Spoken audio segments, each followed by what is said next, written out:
discuter ensemble. On n'a pas vraiment de recette. On va essayer de travailler ensemble. On va commencer par un petit pré-test. Vous avez de quoi noter, non? Il faut travailler un peu. Comme ça, on se... Et là, le mot interactif, donc une allergie. On va répondre après, d'accord? Mais vous cochez, puis c'est...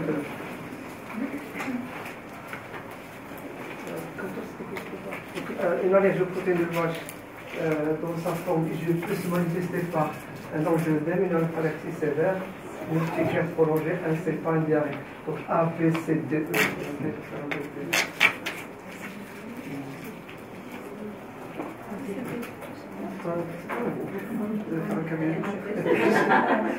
Alors vous cochez A ou B ou C ou D ou avec des D.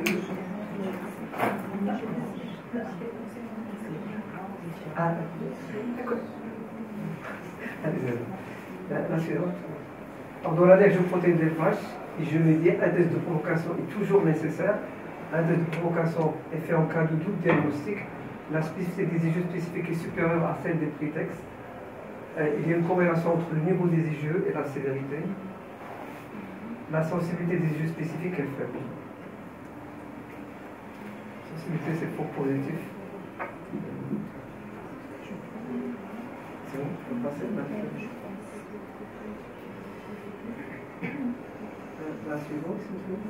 Dans l'allergie aux protéines de l'élevage, le taux de résolution vers l'âge de 6 ans avoisine 80%, 10%, 100%, 100%. Donc c'est une donnée qui va être importante parce qu'on va travailler beaucoup sur... On va travailler sur les théos, c'est indiqué dans les allergies IgE persistantes.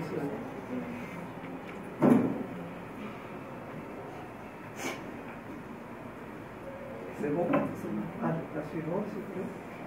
Parmi les facteurs de risque de persistance d'une allergie aux protéines de vache figure un taux d'IgE spécifique inférieur à 8 KU, des tests cutanés supérieurs à 15, une dermatite atopique sévère, une réaction au TPO au lait à une quantité de moins de 10 ml, un taux de caséine de 50 KU.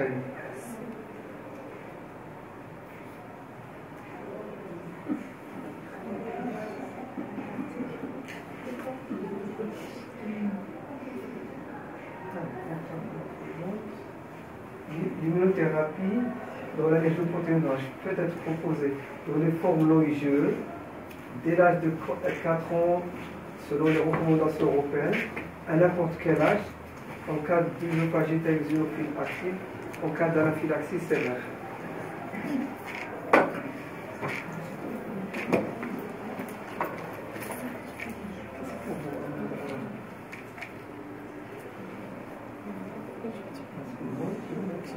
Parmi les contre-indications du temps, on retrouve une adhérence imparfaite, un asthme, une dermatite atopique, une prise de bêta-bloquant, une anaphylaxie sévère.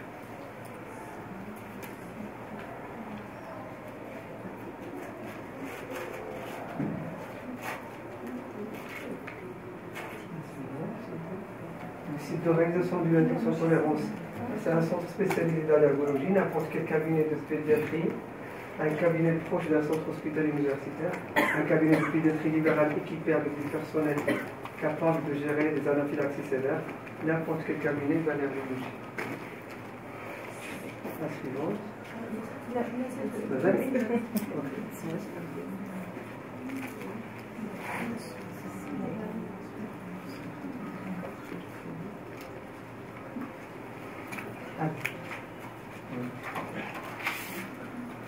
Avant d'entamer une unité au lait de vache, il faut s'assurer qu'il s'agit d'une forme IgE, une forme IgE persistante, une famille adhérente. Le niveau d'anxiété du patient, de sa famille n'est pas très élevé. La prise en charge des accidents peut se faire bien à domicile.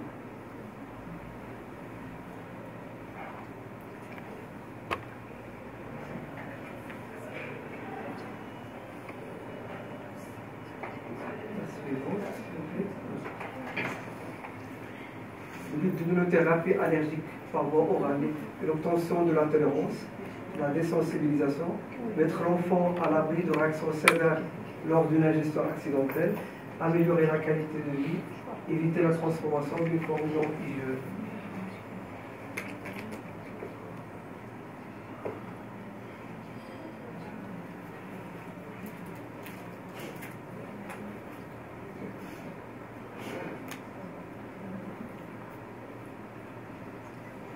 suivante, s'il vous plaît. Bon, le protocole LITEO est standardisé. La phase d'escalade dure 3 ans. La phase d'entretien peut durer des années. Les manifestations sévères ne sont jamais observées lors de la phase d'escalade. Durant la phase d'escalade, le lait doit être ingéré de façon hebdomadaire.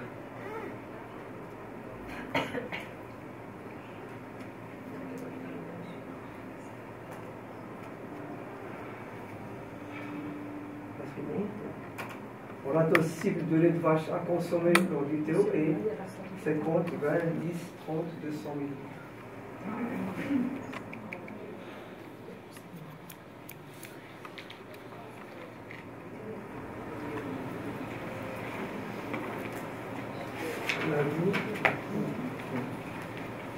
L'injection de tolérance au lait cuit sous forme de biscuit peut être démarrée à domicile, nécessite toujours la réalisation d'un TPO consistant en l'administration de lait de façon constante pendant 2 ans et moins anxiogène pour les parents que l'ITO classique, ne donne jamais de réaction sévère.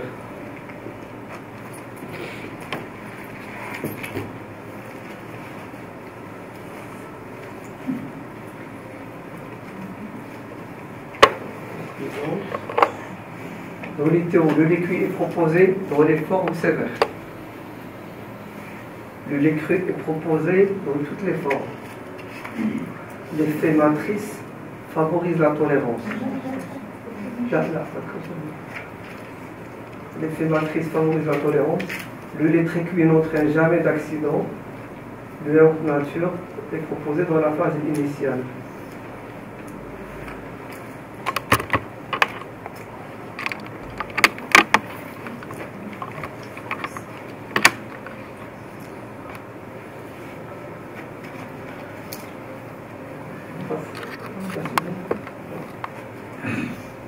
Une allergie aux protéines de l'élevage dans sa forme rigide peut se manifester par dans l'allergie aux protéines de l'élevage, ça veut dire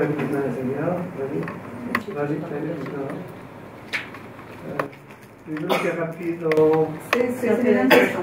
C'est une question, oui. C'est bon, ok. Un œuf pèse en moyenne 10 grammes, 20 grammes, 30 grammes, 120, 60.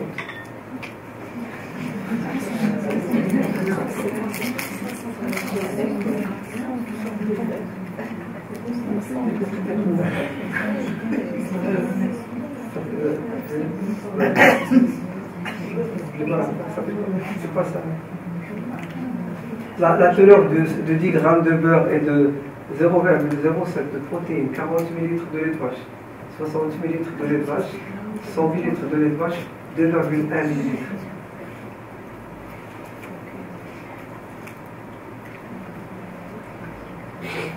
Suivante, je pense que quelques questions. La teneur d'une protéine de fromage fondu de 14,5 grammes au lait de vache et de 44 ml, 200, 150, 300, 400.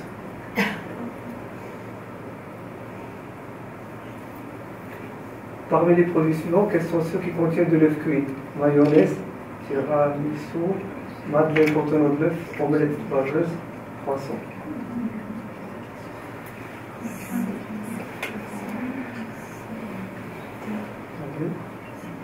Un curlu moyen contient environ 134 mg d'arachide, 30 mg d'arachide, 10 mg d'arachide, 5 mg d'arachide, 1 mg d'arachide. Je ne peux pas changer d'atelier, hein, c'est trop tard. C'est la dernière.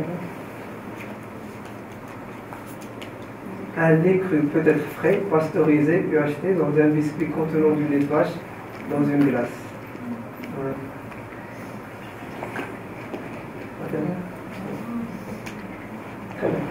Donc c'était juste pour là, on va y revenir. L'allergie alimentaire, vous savez, c'est en pleine croissance exponentielle partout dans le monde. On ne voyait pas beaucoup d'allergies alimentaires, particulièrement dans l'arachide. Donc quand on a commencé, on ne voyait pas d'allergie à l'arachide. On commence à voir. Donc c'est les habitudes qui ont changé. Il n'y a plus d'allaitement maternel. On commence à copier un modèle un peu à l'occidental. On a changé notre mode d'alimentation. Et puis donc on se retrouve une augmentation qui suit le moment d'augmentation de toutes les maladies allergiques dans le monde. Donc devant une allergie alimentaire, on ne va pas revenir, c'est d'abord s'assurer que c'est une vraie allergie alimentaire.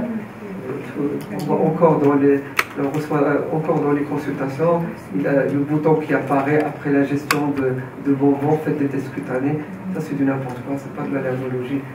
L'allergologie, c'est précis, c'est l'interrogatoire, c'est une réaction qui sont produits, donc les bonbons, c'est pas de l'allergie. Donc il faut apprécier la sévérité de l'allergie, et on voit que est-ce qu'il prend de l'aliment cuit, cru, on phénotype l'allergie. Tout à l'heure, on a parlé de la pêche, P3, est-ce que c'est de l'allergène moléculaire, donc on va pas y revenir. Et puis donc, est-ce qu'il faut proposer toujours l'éviction? C'est-à-dire que c'est une solution de facilité.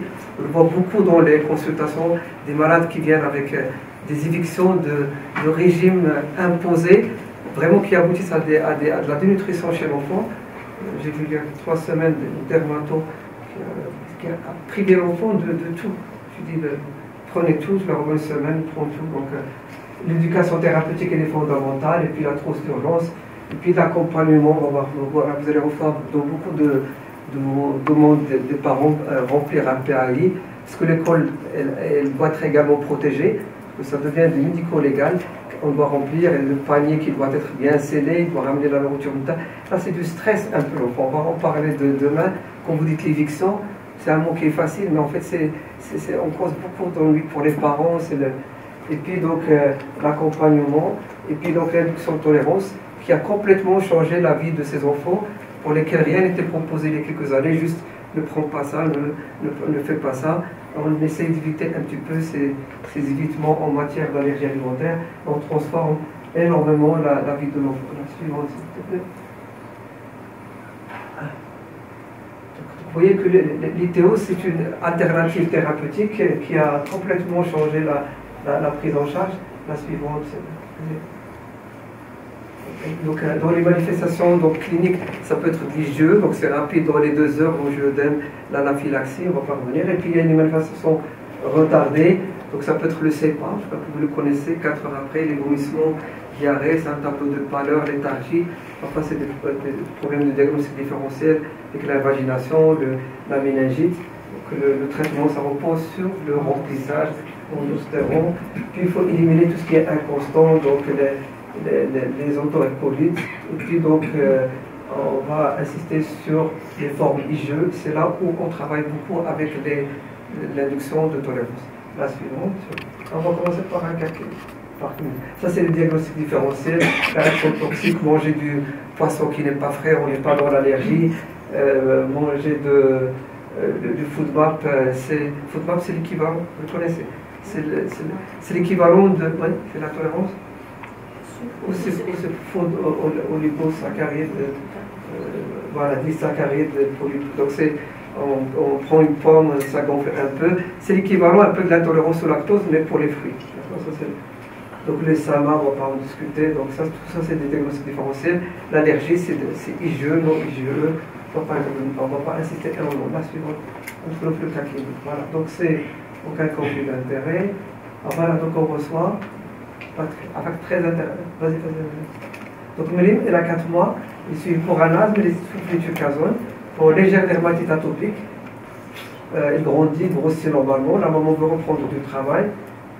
Reprendre son travail, administration du premier biberon, érythème, urticaire, vomissement, résolution spontanée au bout de quelques minutes.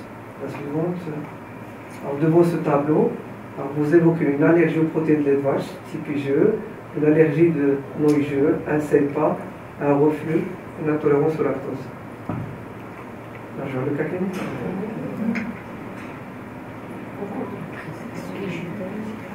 Pardon? C'est au cours de la prise qu'elle a fait les 5 ans IgE. Tout le monde est d'accord? Je suis à votre rythme, donc c'est une forme qui est IgE. Très bien. Voilà l'urticaire. La suivante. Ouais. Donc voilà, ce qui est en faveur, c'est que c'est précoce. L'urticaire, des symptômes digestifs, respiratoires, on peut avoir de l'anaphylaxie, la chronologie, sauf pour l'alpha-gal. L'alpha-gal, ça donne des réactions retardées, surtout pour la viande. Dans ces 4 ans, surtout la viande qui n'est pas bien cuite. Ça c'est l'alpha-gal, c'est pas un sucre, donc voilà, piqûre de tic. La suivante. Voilà, donc les symptômes, ça peut être cutané, je passe très rapidement. Tout à l'heure, la suivante, s'il te plaît. Voilà. Voilà, n'est pas évocateur d'une allergie IgE médiée, chronologie non immédiate, réaction qui n'est pas systématique après l'exposition, allergique un jour, on dit c'est allergique un jour, c'est allergique tous les jours. C'est pas j'ai pris voilà, d'accord. Trouble du transit chronique, le CEPA, on peut avoir le CEPA aigu et chronique. Chronique, on peut avoir des vomissements, de la diarrhée, retard de croissance, reflux sévère, dermatite atopique sévère, urticaire prolongée, un CEPA, une œsophagite eosinophile, proctocolite hémorragique. La suivante. La suivante. Alors vous évoquez donc une allergie aux protéines de levage, donc ça pour IgE. Pour confirmer le diagnostic, vous allez demander des IgE spécifiques, des prick tests, un test de provocation par voie orale, des patch tests, tasse de caca pour victime.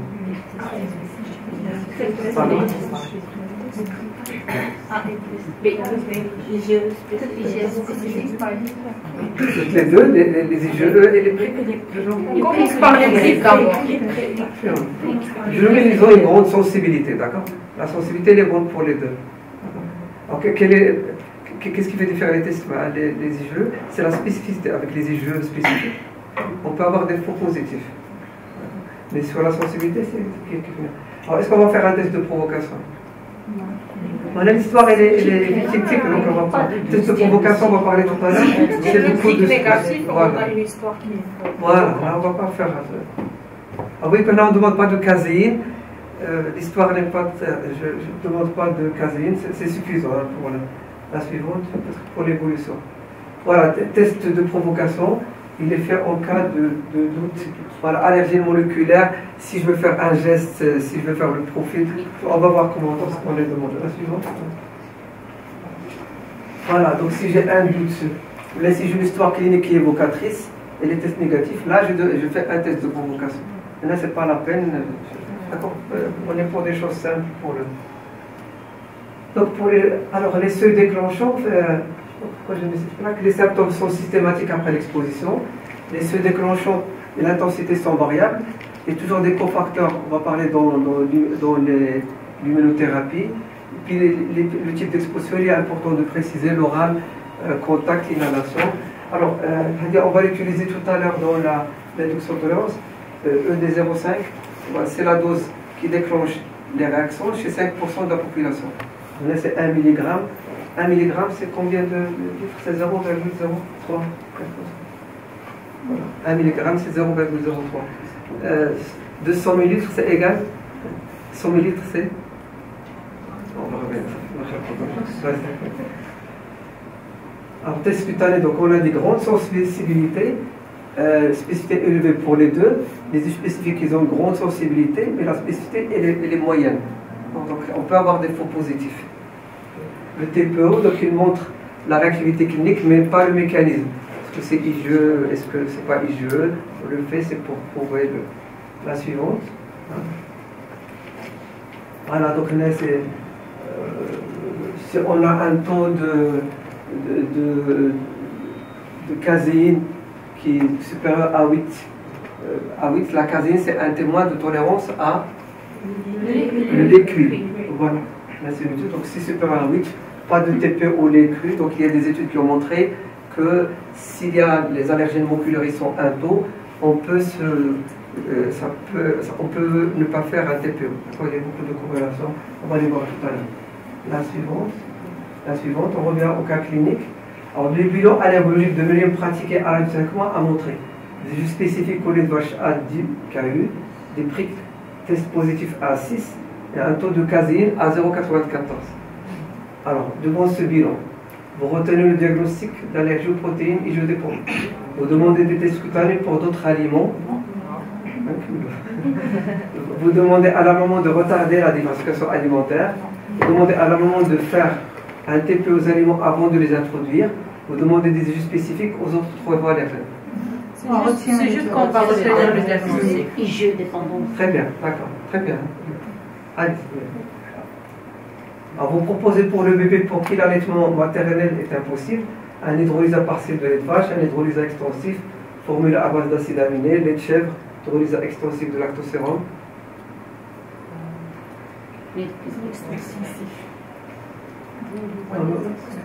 Voilà, lait de chèvre là. Non, Ça, vraiment, Entre hydrolysat extensif de caséine ou lactosérum, il n'y a pas de recommandation. Il n'y a pas de problème. Hydrolysat partiel, non.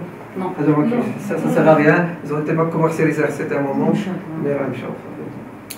Alors, les acides aminés, certains commencent par des acides aminés, certaines équipes américaines disent que ça favorise la guérison, mais ce n'est pas validé scientifiquement. Donc ce qu'il y a, c'est qu'on commence par un hydrolysat. Pas caséine ou lactosérum, mais il n'y a pas de différence. La suivante. Alors, la maman vous demande si son enfant est à l'abri de réactions sévères, et que si un jour il peut consommer les produits laitiers et quand.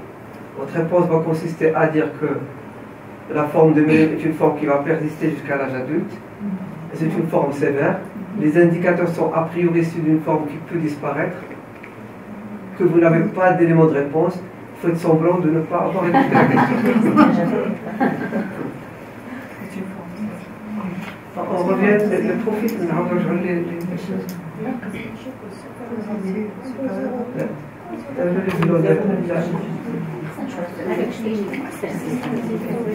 donc elle a un taux de DKU, donc DKU.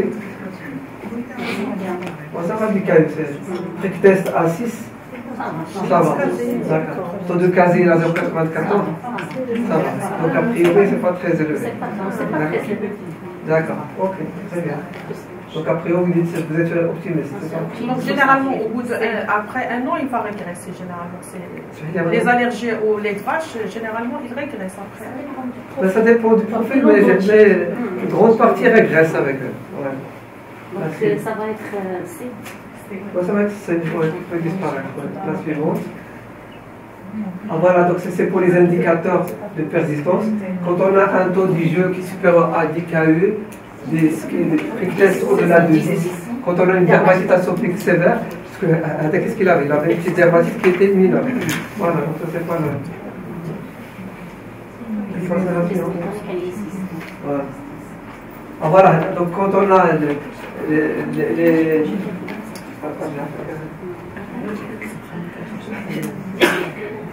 alors, quand on a un taux de résolution des jeux inférieur à 2, des tests cutanés inférieurs à 5, pas de dermatite atopique sévère, a priori, c'est des facteurs de bon pronostic. Ça permet de spéculer un petit peu sur l'avenir allergologique de l'enfant. La suivante. Voilà, donc ça c'est des travaux qui ont montré que si on a un taux du jeu qui est très élevé, c'est des taux de persistance voilà, supérieur des KU. La suivante, comme ça. La suivante. La suivante, ouais. Voilà, la dermatite atopique sévère, donc c'est des facteurs de risque. La suivante. Voilà, tout ça c'est des facteurs de l'histoire naturelle de l'allergie. Généralement, chez l'enfant, c'est plus une rupture de la tolérance. Donc, par exemple, l'œuf, on va le voir tout à l'heure, pour 50%, ça régresse vers 5-6 ans. L'œuf, ça dépend. Donc, on va voir un peu le lait, dans 80% vers 6 ans, il y a disparition de l'allergie aux protéines de lait de vache. Donc, il y a beaucoup de facteurs qui interviennent, ce que vous consommez, la sévérité, les IgE, la suivante, s'il te plaît. Vas-y, la suivante. Alors, vous revoyez l'enfant à l'âge de 3 ans. La maman vous informe que lors de son dernier voyage, on n'était pas là, l'enfant a ingéré une portion de fromage, suite à laquelle il a présenté un urticaire et un érythème dans les minutes de survenue immédiate. Le tout a régressé spontanément. Un bilan a été demandé par son pédiatre qui a montré un taux d'IgE spécifique à 9 KU, un taux de caséine à 0,54. La maman s'inquiète, l'enfant doit rentrer à l'école. Dans quelques mois, il vous demande s'il n'y a pas d'autre alternative que l'éviction. Alors, votre conduite à tenir consiste à proposer un TPO à l'hôpital au lait cuit, un TPO au lait pré-cuit au cabinet, une réintroduction selon l'échelle à domicile, un TPO au lait cru au cabinet, une immunothérapie par voie orale au lait cuit, de continuer l'éviction. TPO, au lait cuit.